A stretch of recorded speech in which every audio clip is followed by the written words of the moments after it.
Alright मेरे प्यारे दोस्तों, मैं हूँ हारिस सुल्तान और पाकिस्तान की सियासत में दोनों इंटरनेशनल लेवल पे और डोमेस्टिक लेवल पे बड़ी चीज़ें हो रही हैं। हरकत में आया हुआ पाकिस्तान। तो मेरा चूंकि आजकल कुछ इतना खास इंटरेस्ट नहीं, तो मैंने कहा हमारे पास वसीम भाई हैं, उनसे पूछते हैं कि वसीम भाई ये बताएं कि ये जो अभी, बल्कि ठहरे मैं ज़रा उससे पहले ना आपको एक ये वीडियो दिखा दूं। अभी मेहदी हसन ने वो वीडियो डाली है और इस पे बड़ा शोर लगाया जा रहा है। हालांकि मैं इस ये जो पीस प्लान हुआ है मैं इसके खिलाफ नहीं हूं, लेकिन जो शोर लगाया जा रहा है कि हमारे जो वजीर आजम साहब हैं शहबाज शरीफ वो जैसे कि मेहदी हसन ने उल्टी का निशान बनाया हुआ, वो हमारे जो वजीर आजम साहब हैं वो बहुत ज़्यादा उनकी ट्रंप की लोलो पोचो कर रहे हैं। ज़रा सुनिए ज़रा। for his outstanding, extraordinary contributions वो इटली वाली ने मुंह पे हाथ रखा। ओहो to first stop war between India and Pakistan अच्छा। and then achieve ceasefire along with his very wonderful team. Oh And today, again, I would like to nominate अच्छा this great president for Nobel Peace Prize अच्छा। because I genuinely feel तालियां। that he is the most genuine and most wonderful candidate ओहो for Peace Prize because he has brought not only peace in South Asia, saved millions of people, their lives. And today, here in Sharm el Sheikh, Sharm el Sheikh.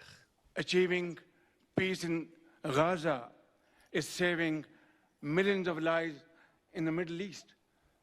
Mr. President, I would like to salute you oh for your exemplary leadership, visionary leadership. And I think that you're the man this world needed most oh at this point in time. World need. World would always remember you as a man who did everything, went out of the way to stop 7 and today 8 wars.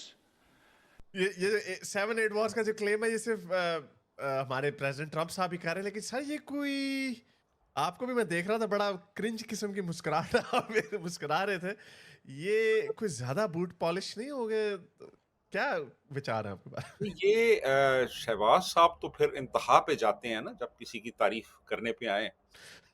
और हमारी यहाँ पे अभी मैं देख रहा था जो न्यूज़ हैं, जो न्यूज़ चैनल्स हैं, वो खबरें लगा रहे थे जी कि सदर ट्रंप ने पीछे मुड़ के शहबाज शरीफ को देखा और सदर ट्रंप ने अपने हाथ बड़ी गर्मजोशी से उनकी तरफ बढ़ाए और शहबाज शरीफ साहब ने उनके हाथ थाम लिए। चूम नहीं लिए कहीं? तो इस किस्म की खबरें चल रही हैं हमारे यहाँ। तो ये तो फिर ऐसा ही है ना, हमारे जो वज़ीर आज़म हैं, ये इस काम के तो माहिर हैं ना, तारीफ़ करने पे आएँ तो फिर ये ज़मीन आसमान के कलाबे पिला देते हैं।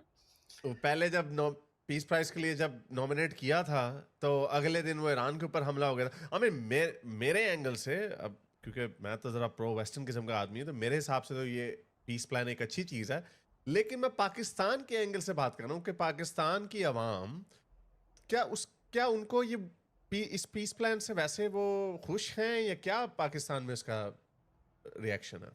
देखिए, पाकिस्तान को अगर आप देखें तो यहाँ पे तो 78 साल की हिस्ट्री है, जिसमें इज़राइल को कंडेम किया गया है, बुरा-भला कहा गया है, उसके बारे में एक ख़ास किस्म का एक माइंडसेट डेवलप किया गया है। क्योंकि बुनियादी वजह ये थी कि जो सऊदीज़ हैं और बाकी जो अरब मुल्क हैं, वो एक बड़ा नेगेटिव स्टांस लेते थे टुवर्ड्स इज़राइल। तो हम भी उसी को फ़ॉलो करते थे, हालाँकि हमारी तो कोई दुश्मनी है नहीं उनके साथ, ना कभी हमारा कोई झगड़ा उस तरह से हुआ उनके साथ। लेकिन चूँकि हमारे जो सऊदी स्पॉन्सर्स थे या जो हमें पैसा-वैसा देते थे, वो एक नेगेटिव लाइन टो कर रहे थे, तो हमने भी उसी को फॉलो करना शुरू कर दिया। लेकिन अब वहाँ पे खासी तब्दीली आ गई है। हम्म। सऊदीया को अगर आप देखें, आप यूएई को देखें, अ, जॉर्डन और अब्राहम अकॉर्ड्स। जॉर्डन और सीरिया, और जॉर्डन और ये इजिप्ट तो पहले से ही काफ़ी उनकी उनके तो डिप्लोमेटिक रिलेशंस भी बन गए। तो अब हम बड़ी एक अजीब किस्म की हुकूमती सतह पे, रियासती सतह पे कन्फ्यूजन का शिकार हो गए हैं कि यार ये अरब सारे तो इसराइल के साथ ताल्लुकात अच्छे कर रहे हैं, तो अब हम क्या करें? और इवन अमेरिकन्स भी चाहते हैं कि हम भी अब्राहम अकॉर्ड्स का हिस्सा बने। तो बड़ी एक अजीबो-गरीब सी सूरत हाल इस वक्त बनी हुई है हमारे रियासती इदारों के लिए, रियासती एहलकारों के लिए कि यार हमारी क्या पॉलिसी होनी चाहिए इसराइल की जानिब। तो मेरा ख्याल है कि ये कुछ शिफ्ट आ रही है हमारे यहाँ भी, और अब्राहम अकॉर्ड्स का हम हिस्सा बनेंगे तो फिर हमारी पॉलिसी में भी खासी तब्दीली आएगी। लेकिन अवामी सतह पे लोग अभी इसके लिए तैयार नहीं हैं गालिबन। तो अ, अभी देखना ये है कि अब हुकूमत और जो रियासती इदारे हैं वो क्या स्टांस लेते हैं।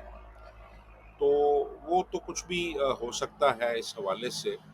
यानी आप देखिए ना कि हमारे चैनल्स पे कनेसेट की जो कार्रवाई है जिसमें डोनाल्ड ट्रंप ने एड्रेस किया है इजरायली पार्लियामेंट को, वो दिखाई गई है बाकायदा तौर पे। हम्म।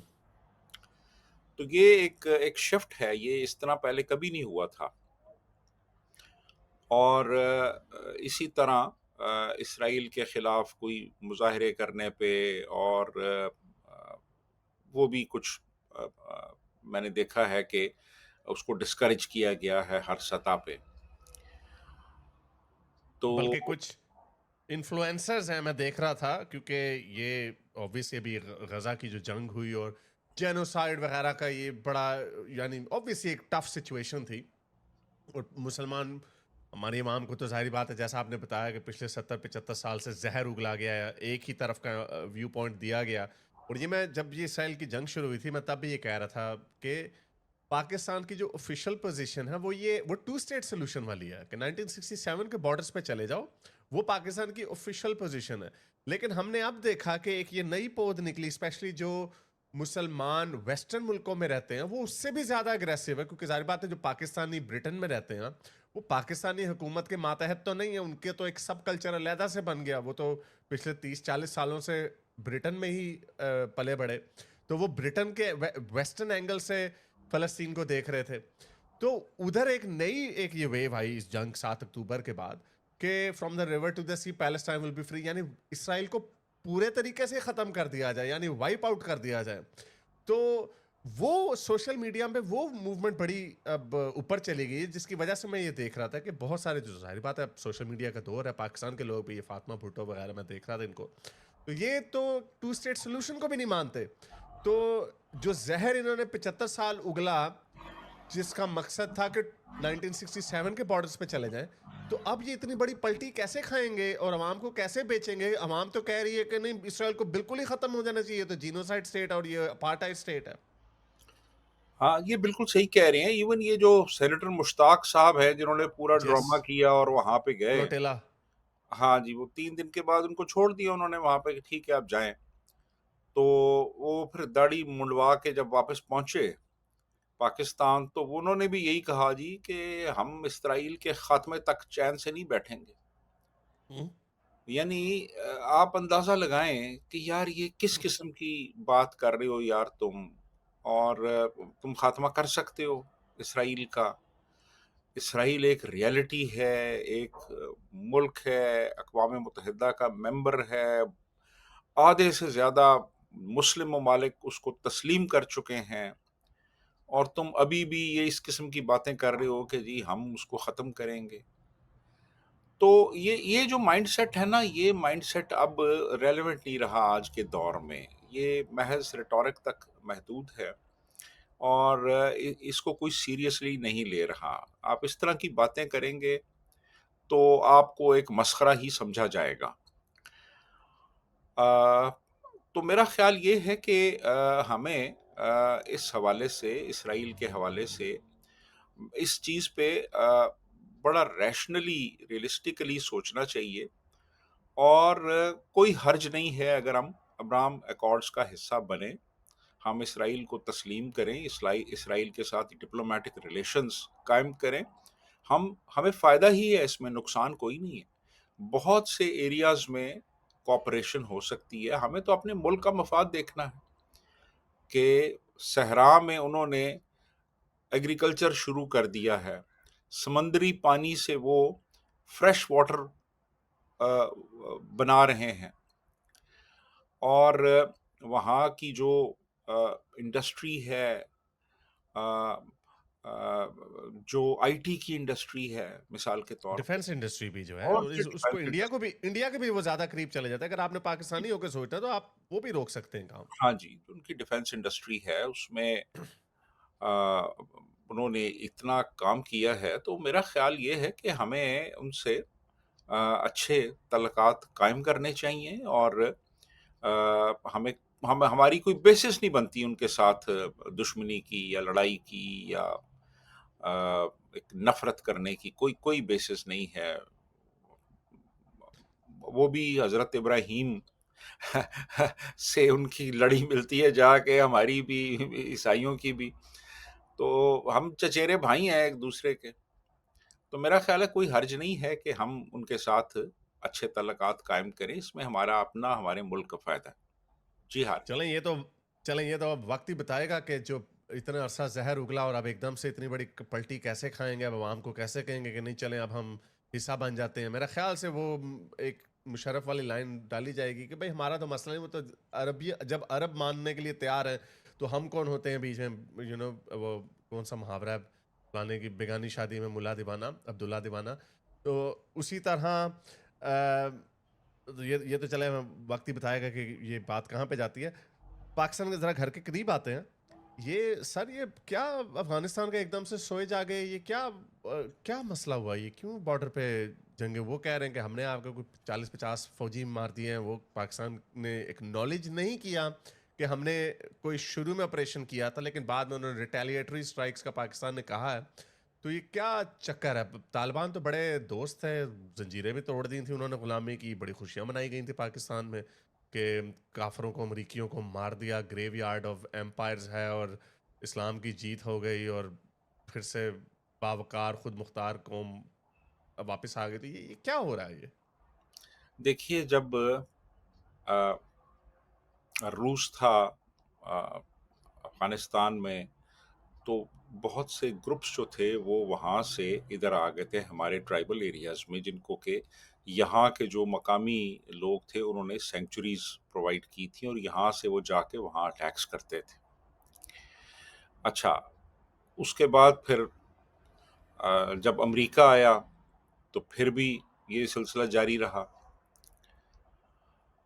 उसके बाद फिर वो हालात ने पलटा खाया, तो यहाँ पे एक टीटीपी कायम हुई, हम्म। जिसका के वही वर्ल्ड व्यू है, वही विज़न है जो कि ऑर्थोडॉक्स तालिबान का है। वो भी ये चाहते हैं कि पाकिस्तान में शरई निज़ाम नाफ़िज़ हो।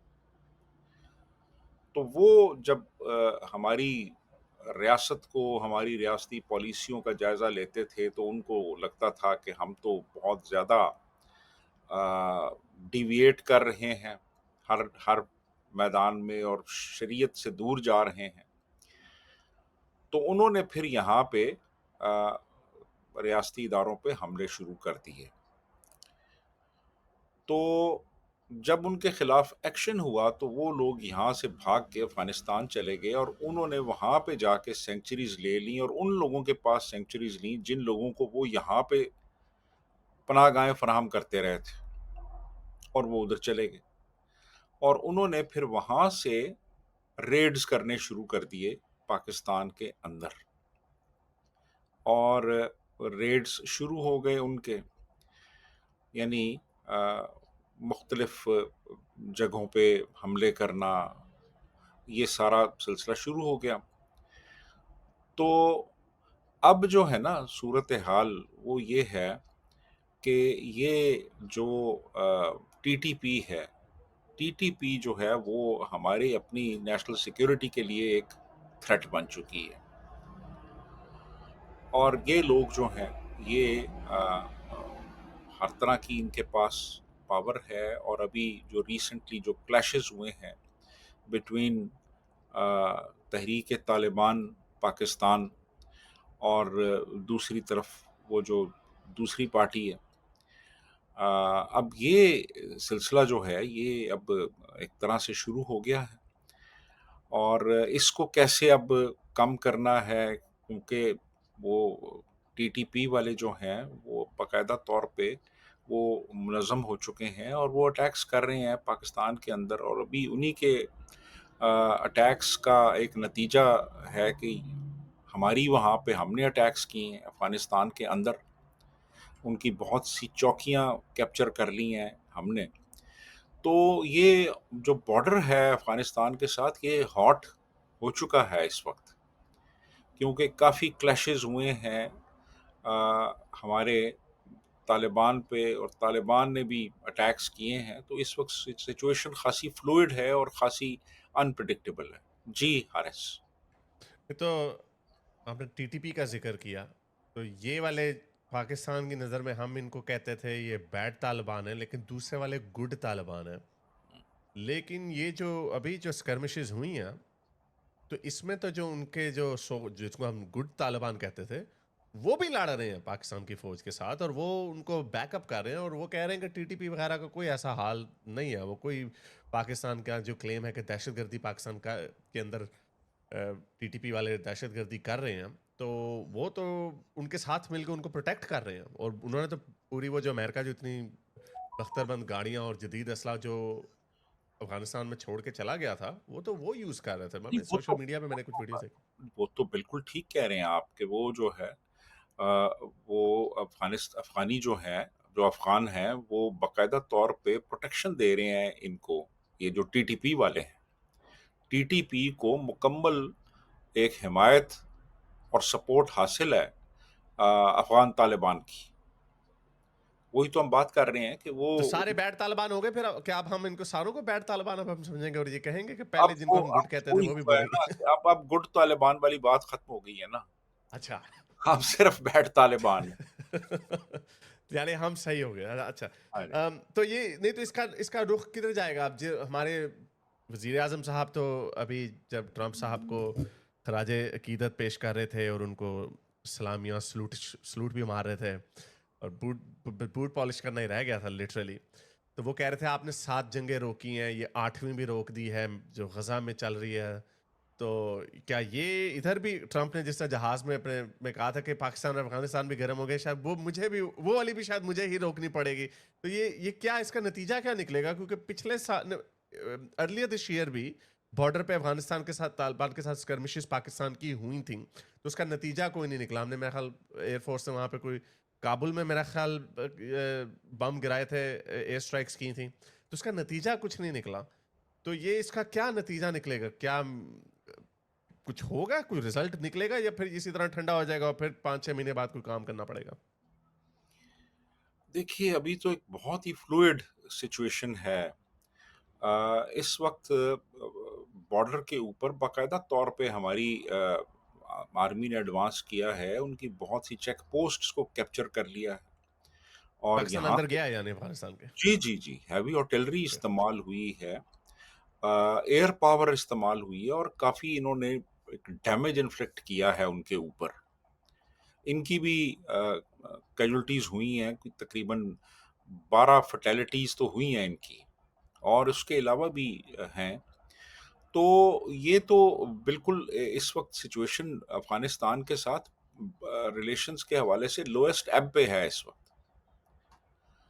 तो अब ये देखना है कि किस तरीके से इस सिचुएशन को हम कंटेन करते हैं, क्योंकि सिचुएशन काफ़ी बिगड़ गई है हमारे बॉर्डर्स के ऊपर, ख़ास तौर पे जो हमारा वेस्टर्न बॉर्डर है वहाँ पे, क्योंकि इन्फिल्ट्रेशन काफ़ी ज़्यादा है और फिर इन लोगों को सपोर्ट भी हासिल है, एक यानी ग्रास रूट लेवल पे अच्छी खासी सपोर्ट है इनकी, ये तालिबान की।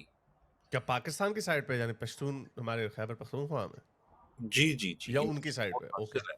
नहीं, ये देखें, इस साइड पे भी और उस साइड पे भी, दोनों साइड्स पे इनको सपोर्ट हासिल है इन लोगों को। और अब देखना यही है कि अब ये सिचुएशन किस तरीके से किस तरफ जाती है और इसमें क्या चेंज आता है, जो कि अभी हम कुछ कह नहीं सकते वाज़े तौर पे।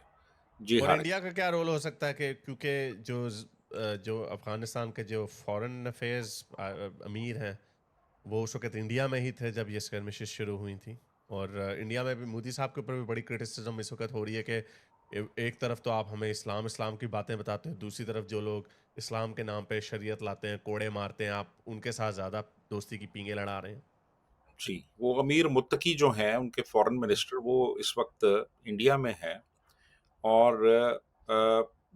आपने बिल्कुल सही कहा कि इवन इंडियन गवर्नमेंट पे भी तनकीद हो रही है कि आपने एक ऐसे बंदे को जो कि इतने एक ऑर्थोडॉक्स व्यूज़ रखता है हर हवाले से, ह्यूमन राइट्स के हवाले से, वुमेन राइट्स के हवाले से, उसको आपने क्यों इतना वेलकम किया? क्यों आप इतने इनवाइटिंग हैं toward somebody who is anti democracy, who is anti women, anti human rights? तो ये बिल्कुल एक चीज है जिसको इंडिया में ओवरऑल सिविल सोसाइटी अच्छी नजर से नहीं देख रही। उसके अंदर लेकिन उसमें वो मोदी साहब एक ये भी जीत अपने साथ ले सकते हैं कि उन्होंने एक स्टेटमेंट दी है कि हिंदू यात्री जो अफगानिस्तान में जो उनकी सेक्रेट जगह हैं, वो अपनी यात्रा करने आ सकते हैं। तो I think that could go as a plus point to Modi ji. हाँ, वो तो है, लेकिन सिविल सोसाइटी उसको कुछ इतनी अच्छी नज़र से नहीं देख रही।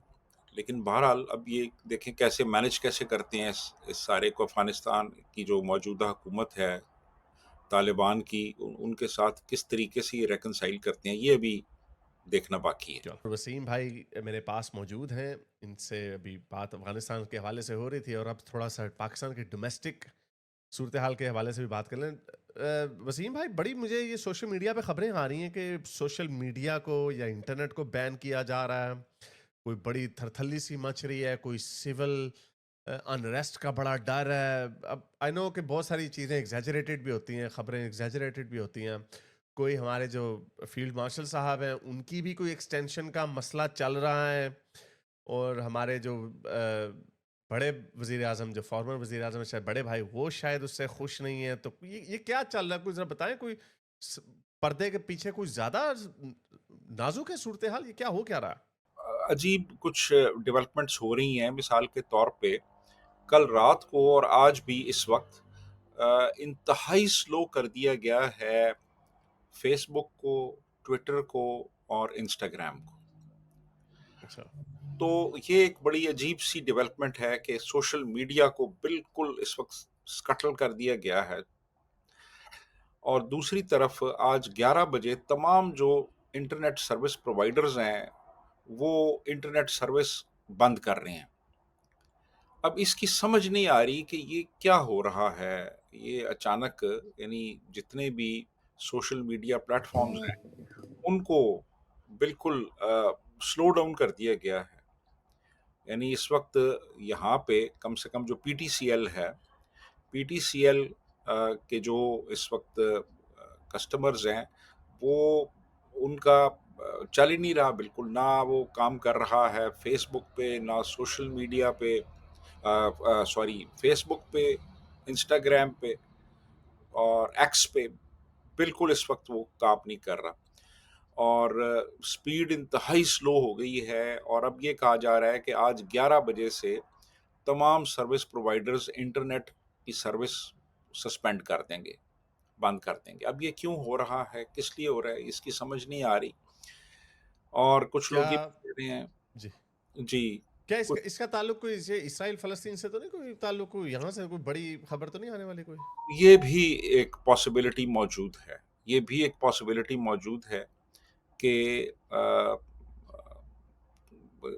ये भी लोग कह रहे हैं जी कि कोई इसराइल को तस्लीम करने की कोई बात हो रही है, अब्राहम अकॉर्ड साइन करने की बात हो रही है, तो ऐसे मौके पे जो सोशल मीडिया प्लेटफ़ॉर्म्स हैं उनको बंद कर दिया गया है ताकि ज़्यादा अनरेस्ट ना फैले, ये भी एक थ्योरी है।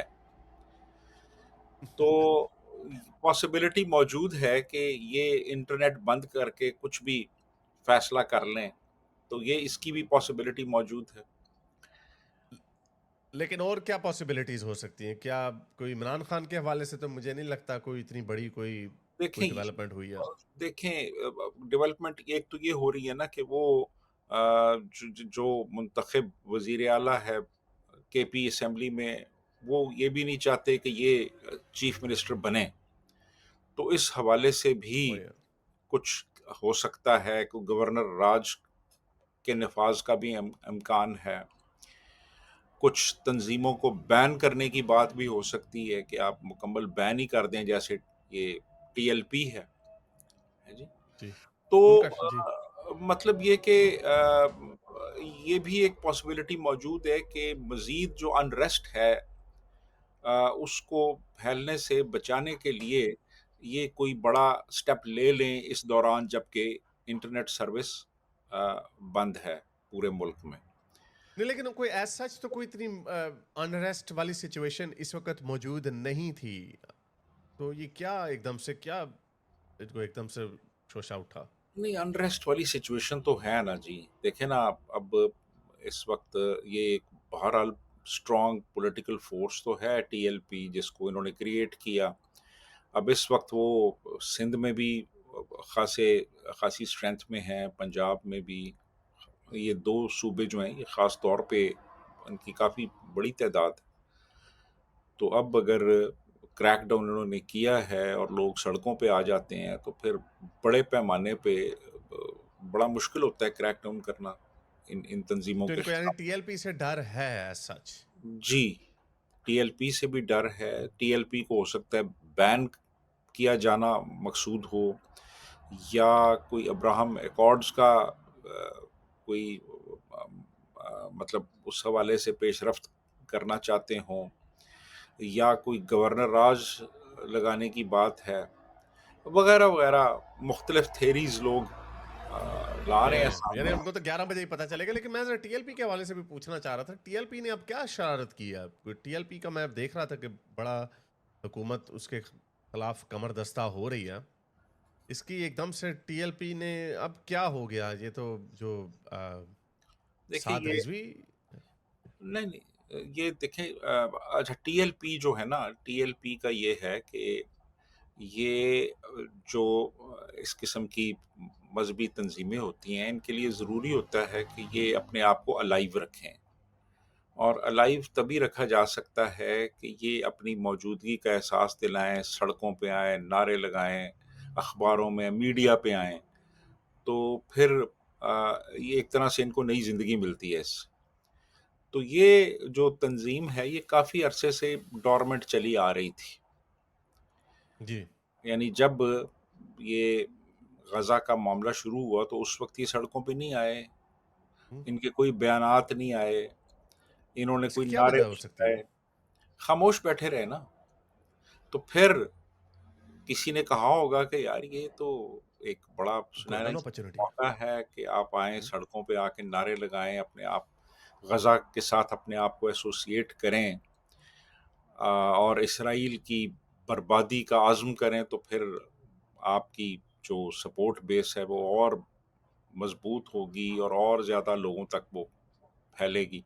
और तो ये तो आप इतना गोल्डन, ये तो इतनी गोल्डन अपॉर्च्युनिटी है कि इसके अंदर तो बर्गर बच्चे भी शामिल हो जाएंगे, क्योंकि हो जाए। वो भी इसराइल के खिलाफ है। वो तो हाँ, यहूदी नफरत तो हर बच्चे बच्चे तक पहुंची हुई है। एग्ज़ैक्टली। तो फिर ये लोग जो है ये सड़कों पे आए, हालाँकि उधर तो वो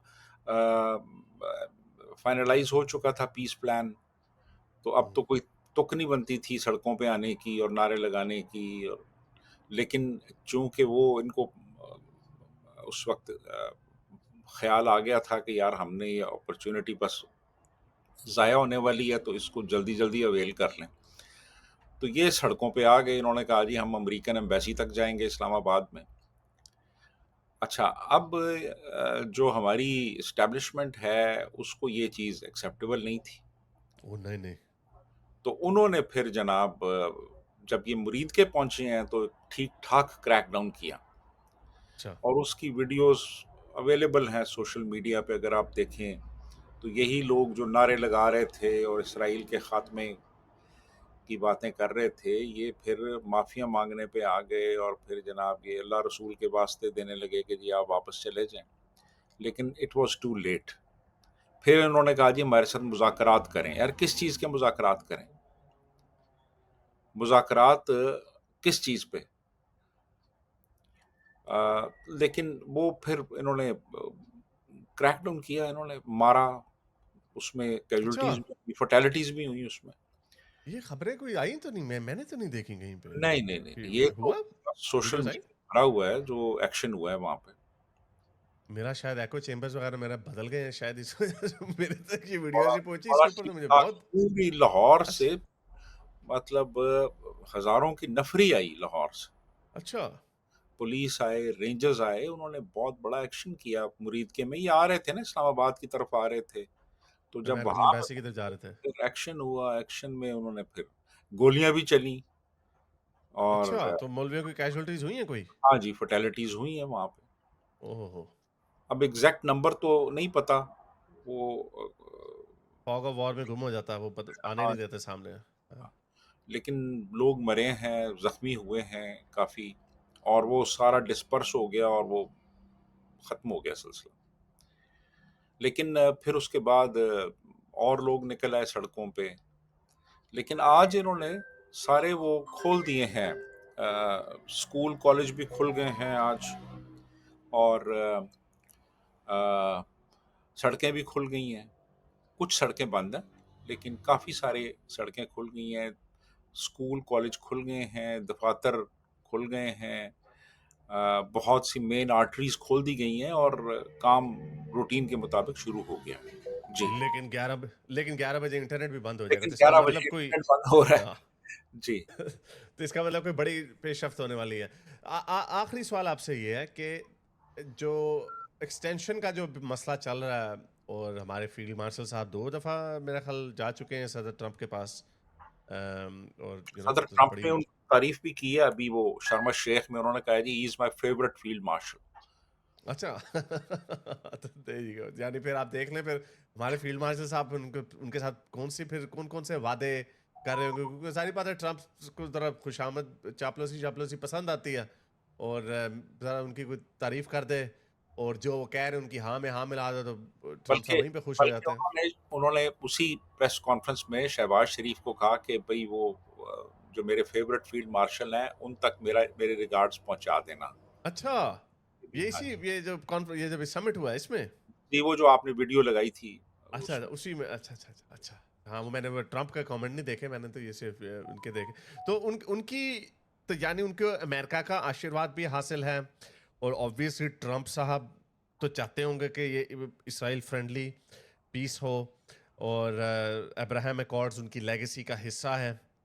तो हमारे जो वजीर आजम साहब हैं, तो इधर कोई खटपट चल रही है, एक्सटेंशन, जो एक अगली एक्सटेंशन देने की बात हो रही है, या वो दी गई है या? जी, जी, जी, वो कोई 48 दिन रह गए हैं उनके, हम्म। ये उनका टेन्योर एक्सपायर होने में, तो ख़्याल यही है कि उससे पहले जो है वो एक्सटेंशन ले ली जाएगी। और ये 6 साल की एक्सटेंशन होगी या 3 साल की? ये अभी थोड़ा कन्फ्यूज़न है कि ये 2 साल की होगी या 5 साल की होगी। अगर तो ये ओके। 2022 से कंसिडर होती है, तो फिर अगर 5 साल 2022 से कंसिडर होते हैं तो फिर ये 2027 तक होगी, और अगर 5 साल अभी 2025 से कंसिडर होते हैं तो फिर 2030 तक होगी। तो ये अभी कन्फ्यूज़न है कि कितने साल की वो लेंगे एक्सटेंशन। जी। और उनकी ख्वाहिश, ऑब्वियसली उनकी ख्वाहिश है कि उनको एक एक्सटेंशन मिले। हाँ, तो लंबी ये जो फील्ड मार्शल का जो एक होता है, इससे एज सच फ़र्क क्या पड़ा? आई मीन वैसे भी जो हमारे चीफ ऑफ आर्मी स्टाफ होते हैं, वो सबसे ताकतवर होते हैं। वज़ीर-ए-आज़म या हुकूमत जो होते हैं, उनके आशीर्वाद के बगैर चल नहीं सकती। तो इसमें इसकी ज़रूरत क्या थी? इससे इससे क्या एक फ़ायदा क्या हुआ? क्या इससे ये डेमोक्रेसी के रास्ते में रुकावट नहीं बनी? I am thinking from his point of view, from field marshals point of view, तो उनको भी क्या कोई एज़ सच इसका फ़ायदा हुआ?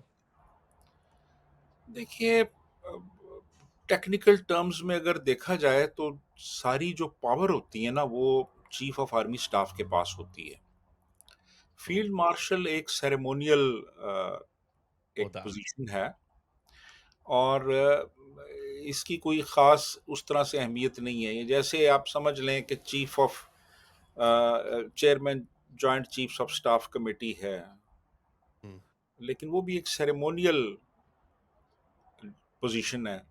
इसी तरह फील्ड मार्शल की भी एक सेरेमोनियल हैसियत है। तो लेकिन वो कभी रिटायर नहीं होता, एक तो ये है। तो तो फिर मेरा एक्सटेंशन क्यों ज़्यादा, चाहिए? हाँ, वो एक्सटेंशन जो है ना, वो एक्सटेंशन तो चाहिए ना चीफ ऑफ आर्मी स्टाफ के ओहदे की, ओके, क्योंकि असल पावर तो वहीं पे है सारी। तो राइट। मेरा ख्याल है ये बस एक एक इन्होंने ले लिया है ओहदा, एक एक सेरेमोनियल है ये। लेकिन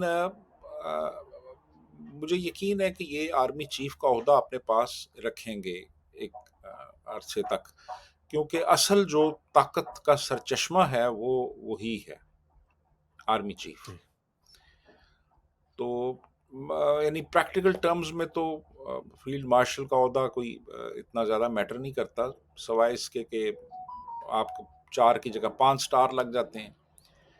लेकिन जो असल ताकत है, वो आर्मी चीफ के ओहदे में है, क्योंकि आपके अंडर पूरी फौज है, सारे कोर कमांडर्स हैं, प्रिंसिपल स्टाफ ऑफिसर्स हैं, तो वो ये रखेंगे अपने पास। और हो सकता है 5 साल के लिए रखें। चलो, 2000 अब देखें ना, अगर 5 साल कंसिडर करते हैं 2025 से, तो फिर ये ओहदा अपने पास वो 2030 तक रखेंगे। यानी वो इस हुकूमत को आउटलिव कर जाएँगे वो। जी, अगले इलेक्शन भी उन्हीं के मातहत होंगे। जी हाँ, असल तो यही पॉइंट टू कंसिडर है ना कि फिर अगली हुकूमत, क्योंकि हमेशा जो भी इलेक्शन होते हैं वो फिर उनकी छत्र छाया के नीचे ही होते हैं। जी, जी। चलें, बहुत शुक्रिया आपका वसीम भाई टाइम देने का, थैंक यू वेरी मच। आपको फिर कभी ज़हमत देंगे जब कोई मेजर अपडेट होगी। लेट्स होप कि जो 11 बजे रात को जो इंटरनेट बंद करना है इसमें क्या है, आई होप नहीं, कि ये 11 बजे रात को नहीं, 11 बजे दिन को। अच्छा अभी 2 घंटों में जी, हम अभी रिकॉर्ड कर रहे हैं। अच्छा चलें, जब तक ये वीडियो आएगी फिर इसका मतलब तब तक इंटरनेट बैन हो रुक चुका होगा। आई मीन हाँ, I am very curious to see कि इसके पीछे क्या वजह हो सकती है। चलें, बहुत शुक्रिया वसीम भाई, thank you sir. Thank you ji, साइंस हाफिज। Thank you. अगर आपको मेरी ये वीडियो अच्छी लगी तो मेरे चैनल के मेंबर बनिए, पेट्रन बनिए, या फिर आप मुझे बाय मी या कॉफ़ी में भी सपोर्ट कर सकते हैं।